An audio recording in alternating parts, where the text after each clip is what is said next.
அனைவருக்கும் வணக்கம்.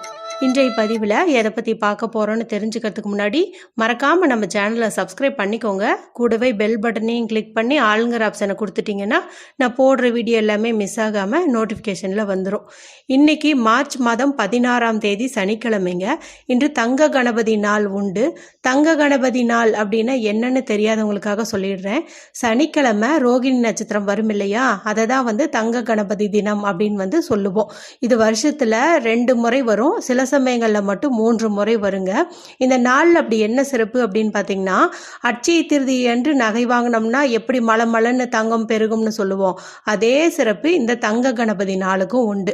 அது மட்டும் இல்லாமல் நீங்கள் யார்கிட்டையாவது கடன் வாங்கியிருக்கீங்க அப்படிங்கும்போது அந்த கடனுடைய சிறு பகுதியை இந்த நட்சத்திரம் இருக்கக்கூடிய நாளில், அதாவது இன்னைக்கு இரவு 9:37 நிமிடங்கள் வரைக்கும் இருக்குது, அதுக்குள்ளே நீங்கள் நேரில் சென்றோ இல்லை ஆன்லைன் மூலமாகவோ உங்களுக்கு டிரான்சாக்ஷன் பண்ணும்போது சீக்கிரமாகவே கடனை முழுமையாக அடைப்பதற்குண்டான பண வரவு உங்களுக்கு ஏற்படும். இதே போல் சொத்து அடமானம் வச்சுருக்கீங்க, நகை அடமானம் வச்சுருக்கீங்க அப்படிங்கும்போது அதுக்கான ஒரு சிறு தொகையை நீங்கள் கட்டிட்டு வரதோ, இல்லை கையில் காசு இருக்குது அப்படிங்கும்போது தங்கம் புதுசாக வாங்குறதோ அல்லது அடகு வச்ச நகையை இன்றைக்கி மீட்கிறதோ செய்கிறது ரொம்ப ரொம்ப நல்ல பலனை கொடுக்கும். இன்றைக்கி தங்கம் வாங்கினீங்க அப்படின்னா தங்கம் மலன்னு பெருகும்.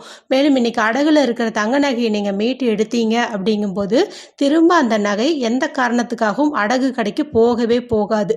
அத்தகைய ஒரு சிறப்பு வாய்ந்த நாள் தான் இந்த தங்க கணபதி தினம். இன்று இரவு 9:37 வரைக்கும் நமக்கு இருக்கிறதுனால தாராளமாக நாள் முழுவதையுமே நம்ம பயன்படுத்திக்கலாம். ஆனால் அந்த நட்சத்திரம் முடிஞ்ச பிறகு நீங்கள் இதை பண்ணினீங்க அப்படின்னா பலன் கிடைக்காது. இது குறித்து விரிவான விளக்கத்தோடு நேற்று இரவே ஒரு வீடியோ போட்டிருந்தேன். அதில் நல்லா தெளிவாக சொல்லியிருப்பேன். நல்லா தெரிஞ்சுக்கணும்னு விருப்பப்படுறவங்க அந்த வீடியோ பாருங்கள். இப்போது அதை வீடியோ பார்த்த உடனே கீழே ஒரு சகோதரி கேட்டிருந்தாங்க, என்னுடைய நகை எல்லாமே அடகு கடையில் தான் இருக்குது, நீங்கள் சொல்கிற மாதிரி என்னால் ஒரு குறிப்பிட்ட தொகை இன்றைக்கி செலுத்துவதற்கு கூட காசு இல்லை, மேலும் அடகு வச்ச நகை இன்னைக்கு மீட்டா திரும்ப அடகு கடைக்கு போகாதுன்னு சொன்னீங்க, ஆனால் மீட்கிற அளவுக்கும் என்கிட்ட பணம் இல்லை அப்படின்னு சொல்லி ரொம்ப வருத்தப்பட்டிருந்தீங்க. இன்னும் சில பேர் பார்த்தீங்கன்னா, இன்னைக்கு குண்டுமணி தங்கம் வாங்கினா மலர்னு பெருகும்னு சொன்னீங்க, எங்களுக்கும் ஆசையாக தான் இருக்குது, ஆனால் என்ன பண்ணுறது, எங்களுக்கு தங்கத்துக்கும் எங்களுக்கும் ராசியே இல்லை போல, ஆசைப்பட்டு வாங்கினோம்னாலும் அது ஏதாவது ஒரு வகையில் அடகு கடைக்கு போகிற மாதிரி ஆயிடுது அப்படின்னு சொல்லிட்டு ரொம்ப நொந்து போயில எனக்கு கமெண்ட்ஸில் சொல்லியிருந்தாங்க. அதுக்காக தான் அந்த சொர்ண தோஷம் நீக்கும் பரிகாரமெல்லாம் நான் சொல்லியிருந்தேன். ஒரு குறிப்பிட்ட தண்ணீரை வீட்டில் தெளித்தோம் அப்படிங்கும்போது அந்த சொர்ண தோஷம் நீங்கும் அப்படின்ட்டு. சரி, இப்போ அடகு நகையிலேருந்து மீட்க முடியலன்னா வருத்தப்படாதீங்க. ஆனால் ஒரு குண்டுமணி தங்கம் கூட நம்ம வீட்டில் இல்லை அப்படிங்கும்போது அந்த தங்கத்தை நம்ம வீட்டை நோக்கி ஈர்ப்பதற்கான ஒரு லா ஆஃப் அட்ராக்ஷன் மெத்தட் நான் உங்களுக்கு சொல்லித்தரேன். அதை சொல்வதன் மூலமாக நிச்சயமாக ஏதாவது ஒரு வகையில் உங்களுக்கு தங்கம் சேரும். இப்போ உங்கள் வீட்டில் உங்கள் முன்னோர்கள் நகை ஏதாவது உங்கள் கைக்கு வருவதற்கு, இல்லைனா பரம்பரை சொத்து ஏதாவது உங்கள் கைக்கு வருவதற்கு வாய்ப்பு உண்டு. இல்லைனா திடீர் அதிர்ஷ்டமாக ஏதாவது கீழே கூட நீங்கள் ஏதாவது ஒரு தங்கத்தை கண்டெடுப்பதற்கான யோகமும் உண்டாகும். ஏதாவது ஒரு வகையில் தங்கம் உங்கள் வீட்டுக்கு வருவதற்கான வாய்ப்பு கண்டிப்பாக அமையும். என்ன மெத்தடுன்னு சொல்கிறதுக்கு முன்னாடி யாரெல்லாம் இதை செய்யலான்னு சொல்லிடுறேன். இது லா ஆஃப் அட்ராக்ஷன் சம்மந்தப்பட்டது, ஸ்விட்ச் வேர்டு சம்மந்தப்பட்டது அப்படிங்கிறதுனால இதுக்கு எந்த ஒரு ரூல்ஸ் அண்ட் ரெஸ்ட்ரிக்ஷன்ஸும் கிடையாது. அதனால பெண்கள் இதை மாதவிடாய் சமயத்திலையும் தாராளமாக சொல்லலாம். மேலும் இன்னைக்கு வீட்டில் அசைவம் செஞ்சுருந்தீங்க, சாப்பிட்டுருந்தீங்கனாலும் தாராளமாக சொல்லலாம். ஆண்கள் பெண்கள் யாருக்கெல்லாம் தங்கம் சேரணும்னு விரும்புகிறீங்களோ அவங்க எல்லாருமே சொல்லலாம். இது சொல்வதன் மூலமாக அடகுல இருக்கிற நகை கூட உங்கள் வீடு தேடி வரும் பாக்கியம் உங்களுக்கு உண்டாகும். அது எப்படின்னு பார்த்தீங்கன்னா, ஏதாவது ஒரு வகையில் உங்களுக்கு பணவரவு ஏற்பட்டு அந்த நகையை சீக்கிரம் மீட்பதற்குண்டான ஒரு வாய்ப்பும் உங்களுக்கு கிடைக்கும். அதனால் எல்லாருமே இதை மிஸ் பண்ணாமல் பயன்படுத்துங்க. மற்ற நாட்களில் இதை சொல்லும் போதும் கண்டிப்பாக பலன் கிடைக்கும். இன்னைக்கு சொன்னால் மட்டும்தான் பலனா அப்படின்லாம் நினச்சிக்காதீங்க. இன்னைக்கு தங்கத்திற்குன்னு ஒரு சிறப்பான நாளாக அமைஞ்சிருக்குது இல்லையா, தங்க கணபதி நாள்னு சொன்னேன் இல்லையா, அதனால் இன்னைக்கு சொல்லும்போது இன்னும் கொஞ்சம் பவர் இதுக்கு அதிகமாக கிடைக்கும் மற்ற நாட்களில் செய்கிறத காட்டிலும். இதுக்கு எந்த ஒரு தீட்டும் இல்லை, பூஜையும் இல்லை, எதுவுமே இல்லை. ஒன்றே ஒன்று தான் தேவைப்படுது. அது என்ன அப்படின்னு பார்த்தீங்கன்னா, இந்த பிரபஞ்சத்தின் மீது நீங்கள் வைக்கக்கூடிய நம்பிக்கை. அதை நம்பிக்கையை வச்சு இது நீங்கள் சொல்லும்போது கண்டிப்பாக உங்களுக்கு நல்ல ரிசல்ட் கிடைக்கும். இது சொன்னால் நடக்குமா, இப்படி எழுதுனா நடக்குமான்ட்டு ஒரு துளி சந்தேகம் இருந்தாலும் இந்த முறையை நீங்கள் ட்ரை பண்ணாதீங்க. நம்பிக்கையோட நிறைய சகோதரிகள் சகோதரர்கள் இருக்காங்க, அவங்கெல்லாம் செஞ்சு பலனடையட்டும். உங்களுக்கு இதில் இந்த நாளுக்கு உண்டான சிறப்பையும் சொல்லிட்டேன், இன்னைக்கு என்ன சொன்னால் நல்லது நடக்கும்னு சொல்லிட்டேன். இப்போ என்ன மெத்தடு அப்படின்னு பார்த்துடலாம். உங்களுக்கு உங்களுக்கு வந்து நான் 2 மெத்தட் வந்து சொல்லித்தரேன். இன்றைக்கி பார்த்தீங்கன்னா தேதி 16 இருக்குது இல்லையா, மேலும் இன்று சப்தமி திதியும் இருக்குது. சப்தமி அப்படிங்கிறது பார்த்தீங்கன்னா 7வது திதியாக வரக்கூடிய ஒரு திதின்னு சொல்லலாம். மேலும் இன்று தேதி பார்த்தீங்கன்னா 16ன்னு இருக்குதா, 1 + 6 7 அப்படின்னு நமக்கு கிடைக்குது. மேலும் சனிக்கிழமை அப்படிங்கிறதும் வாரத்தின் 7வது நாளாக தான் வருது. இன்னைக்கு இப்படி 3 சிறப்புகளோட 7 7 7 அப்படின்னு வந்து அமைஞ்சிருக்குது. எப்போவுமே இதே போல் ரிப்பீட்டான ஒரு விஷயம் நடக்குது, அதை நம்ம பார்க்குறோம் அப்படிங்கும்போது நமக்கு ஏதோ ஒரு நல்லது வந்து நடக்க போகுது அப்படின்னு வந்து அர்த்தம்.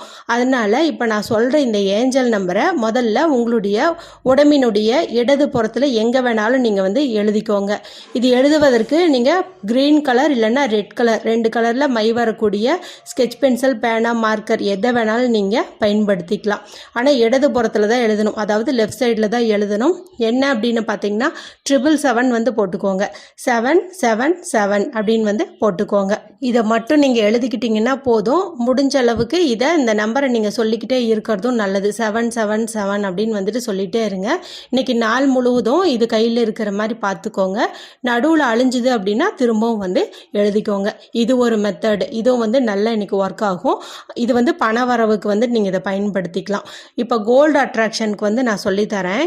இப்போ நான் ஒரு பிக்சர் வந்து காட்டுறேன். அந்த பிக்சர் வந்துட்டு நீங்கள் பார்த்துக்கிட்டே இதை ஒரு 7 முறையோ 42 முறையோ 27 முறையோ உங்களுடைய விருப்பப்படி வந்துட்டு நீங்கள் இதை சொல்லுங்கள். ஆனால் சொல்லும்போது நம்பிக்கையோடு சொல்லுங்கள், ரொம்ப ஃபாஸ்டெல்லாம் சொல்லாதீங்க. இந்த இமேஜை பார்த்துக்கிட்டே நீங்கள் சொல்வதன் மூலமாக உங்களுக்கு உடனடி பலனே வந்து கிடைக்கும். முடிஞ்சால் இன்றைக்கி நாள் முழுக்க எவ்வளவு முறை இந்த இமேஜை பார்க்க முடியுமோ அவ்வளவு முறை வந்து பாருங்கள். ஸ்க்ரீன்ஷாட் கூட எடுத்து வச்சுட்டு நீங்கள் இதை பார்க்குறது ரொம்ப ரொம்ப நல்லது. இதை பார்க்கும்போதெல்லாம் இந்த வார்த்தையை வந்துட்டு நீங்கள் சொல்லுங்கள். Gold clouds windfall, gold clouds windfall, gold clouds windfall. இதுதாங்க வந்துட்டு நீங்கள் சொல்லணும். இதே மாதிரியே நிறுத்தி பொறுமையாக வந்துட்டு சொல்லுங்கள். இந்த பிக்சர் பார்த்துட்டே சொல்லுங்கள். இந்த பிக்சர்லேயே பாருங்கள், நல்லா வந்து உங்களுக்கு தெரியும், ஒரு வாட்டர் ஃபால்ஸ்லேருந்து அப்படியே தண்ணி வந்து ஊற்றுதுங்க. அந்த தண்ணியும் பார்த்தீங்கன்னா அப்படியே கோல்டன் கலரில் வந்து இருக்குது, அதாவது தங்கமே வந்து தண்ணியாக வந்து ஊற்றுது. மேலும் பார்த்தீங்கன்னா இதில் நிறைய கோல்டு காயின்ஸ் வந்து அந்த அருவியிலேருந்து விழுது. கீழேயும் பார்த்தீங்கன்னா தங்க கலரில் ஒரு குதிரையும் இருக்குது. இப்போ நம்ம சொன்ன இந்த ஸ்விட்ச் வேர்டுக்கும் இந்த இமேஜுக்கும் நிறைய தொடர்பு வந்து உண்டு. அதனால் நீங்கள் இதை பார்த்துக்கிட்டே சொல்வதன் மூலமாக கண்டிப்பாக வந்து பலன் கிடைக்கும். மேலும் இன்று இந்த ரோகிணி நட்சத்திரம் இருக்குன்னு சொன்னேன் இல்லையா, இந்த ரோகிணி நட்சத்திரம் அப்படிங்கிறதுக்குரிய தெய்வம் யாருன்னு பார்த்தீங்கன்னா பிரம்மதேவர். அதாவது நம்முடைய தலையெழுத்தையே மாற்றி அமைக்கக்கூடியவர் பிரம்மதேவர். சிறப்பு வாய்ந்த இந்த ரோகிணி நட்சத்திரம் இருக்கு இல்லையா, இந்த நாளில் நம்ம இப்படி செய்வதன் மூலமாக தங்கமே வாங்க முடியாதுன்னு ஏதாவது நம்ம தலையெழுத்தில் இருந்தால் கூட அந்த தலையெழுத்தையே மாற்றி எழுதக்கூடிய சக்தி இந்த ஸ்விட்ச் வேர்டுக்கும் உண்டு, இந்த இமேஜுக்கும் உண்டு, இந்த நாளுக்கும் உண்டு.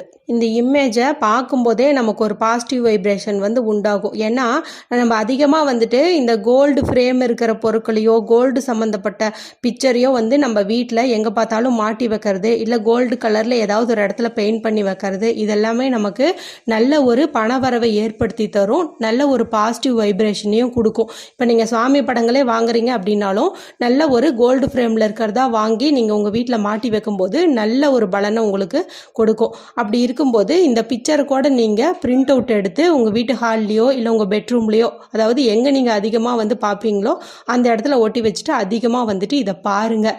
மேலும் இந்த வார்த்தை ஸ்விட்ச் வேர்ட் சொன்னேன் இல்லையா, இதையும் வந்துட்டு நீங்கள் சொல்லுங்கள். இதை அடிக்கடி சொல்வதன் மூலமாக நிச்சயமாக உங்களுக்கு தங்கம் வந்து சேர்வதை யாராலையுமே வந்து தடுக்க முடியாது. நம்பிக்கை இருக்கிறவங்க கண்டிப்பாக வந்து ட்ரை பண்ணுங்கள். மற்ற நாட்களில் செய்யும் போதும் நிச்சயமாக நல்ல பலன் கிடைக்கும். இன்னைக்கு சொல்லும்போது அற்புதமான பலன் கிடைக்கும். இன்று இரவு 9:37க்குள்ளே நீங்கள் இது எத்தனை முறை சொல்ல முடியுமோ அத்தனை முறை வந்து சொல்லுங்கள். இந்த வீடியோ உங்களுக்கு பிடிச்சிருந்துச்சுன்னா மற்றவங்களோட பகிர்ந்துக்கோங்க, லைக் பண்ணுங்கள், கமெண்ட் பண்ணுங்கள். மற்றும் ஒரு பயனுள்ள பதிவில் உங்களை சந்திக்கிறேன். நன்றி, வணக்கம்.